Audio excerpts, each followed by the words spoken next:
Attention. Par-dessus. Non! Possible. C'est pas possible. Enrique est au 7e ciel. Bourreau par le passé, Luis Enrique est devenu le temps d'une soirée un héros à Paris. C'est le ballon de la demi pour Kylian Mbappé et Asensio, contré maintenant par Ter Stegen. Mbappé, ça y est, cette fois c'est fait. Le Paris Saint-Germain va jouer les demi-finales de la Ligue des Champions.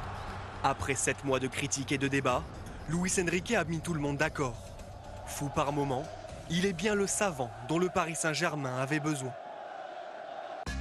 On l'a toujours connu bougon, râleur. Il fallait bien une performance majeure pour enfin lui décrocher un sourire. Je suis content, très content. Car avant ce match, Luis Enrique n'était pas tout à fait la coqueluche des Parisiens. Je pense que les joueurs ont une énorme responsabilité, mais une nouvelle fois, Luis Enrique nous a enfumé, il a un boulard démesuré. Une nouvelle fois avant le match, il nous expliquait que le Barça c'était lui. Voilà, l'ADN du Barça c'est lui. Voilà. Ouais, ce qui est certain. Mais retourne-y. À son arrivée, on parlait d'années de transition du côté du PSG. Lui ne l'entendait pas de cette oreille. Vamos de la mano, pero me fío claramente del club. El club es un club ganador, es un club que quiere crecer. Solo hace falta ver las instalaciones, solo hace falta ver sus inversiones a lo largo de estos años. Ambitieux, oui, mais pas seulement. Luis Enrique reste un savant qui tente des expériences. Et ce PSG-là est le cobaye parfait. Les changements sont constants. En 44 matchs, toutes compétitions confondues, le technicien a aligné 41 titulaires différents. De quoi faire douter, peu importe.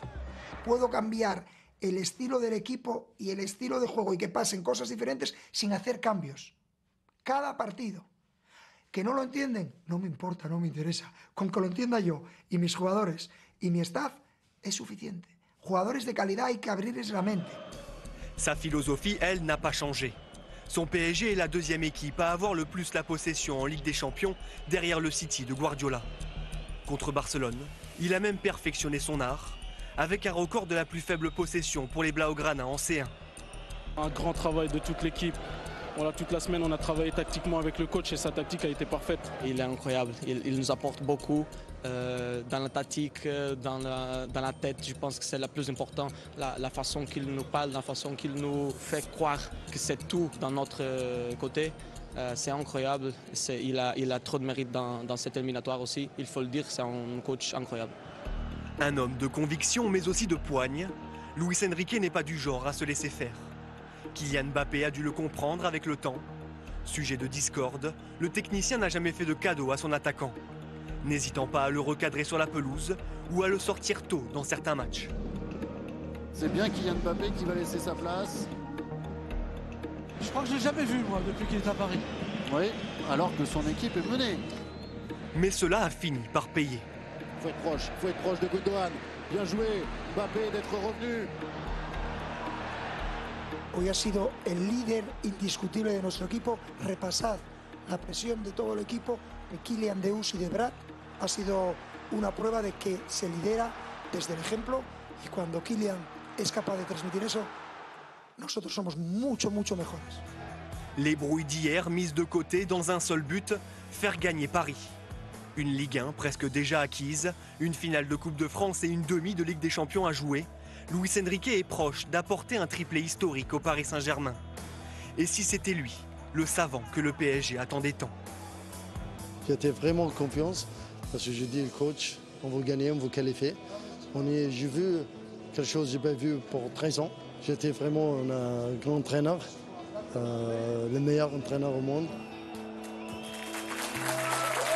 Luis Enrique, forcément très attendu avec ce PSG Lyon qui aura lieu donc ce dimanche. C'est vrai, José, que Luis Enrique, on se pose presque cette question, c'est lui en fait le boss du PSG vraiment? Plus que Nasser, plus que tout le monde en fait. Finalement, c'est un entraîneur en tous les cas qui correspond très bien au Paris Saint-Germain. Paris Saint-Germain, c'est un club, soit on aime, soit on déteste. Et c'est un peu le ressenti qui dégage aussi aujourd'hui, donc Luis Enrique. Soit on l'aime, ou soit on le déteste. Alors ça a été compliqué au début, effectivement, donc compliqué si on veut dans l'approche, mais finalement au niveau des chiffres, le Paris Saint-Germain en championnat est leader, qualifié effectivement donc en demi. Il aura toujours des choix particuliers, mais il faut revenir sur son parcours personnel. C'est un joueur qui évolue à tous les postes. C'est un joueur qui a été attaquant, milieu de terrain, latéral. Et donc, il aime transmettre ça aussi à ses joueurs. Et aujourd'hui, lorsqu'on arrive sur ce sprint final, force est de constater que malgré tout, c'est bien lui le boss, c'est lui le patron.